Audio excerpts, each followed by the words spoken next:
Amount দেয় ইতালিতে, প্রায় হচ্ছে আপনার 3.5 থেকে 4,000 ইউরো। তাদের কোনো টিউশন ফি নাই, শুধু নামমাত্র কিছু আপনার ট্যাক্সের টাকা আছে। এটা হচ্ছে আপনার 200 ইউরোর মধ্যে হয়ে যায়, অ্যারাউন্ড 200 ইউরো পার ইয়ার আপনাকে দিতে হচ্ছে।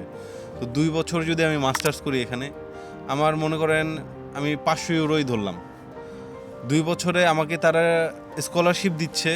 আমি 7,000 করেও যদি ধরি, 14,000 ইউরো তারা আমাকে স্কলারশিপ দিচ্ছে। তো এটাই হচ্ছে মানে one of the main reason আমরা ইতালিতে মুভ করছি। বাট থাকা খাওয়ার ক্ষেত্রে খরচটা কেমন আসলে? থাকা খাওয়ার খরচ হচ্ছে, এটা কি স্কলারশিপের মধ্যে ভার্সিটি কখনো বহন করে নাকি নিজের বহন করা লাগে? না না, এটা হচ্ছে আমি বলি, আপনার ইউনিভার্সিটিতে হচ্ছে হোস্টেলের সিস্টেম আছে, ডরমেটরি সিস্টেম আছে, বাট স্টুডেন্টরা আসলে থাকতে চায় না। এটা মানে আমি ফ্র্যাঙ্কলি বলি, কারণ হচ্ছে হোস্টেলগুলো একটু দূরে হয়, শহরের সিটির বাইরে বা একটু শেষ প্রান্তে হয় সিটির।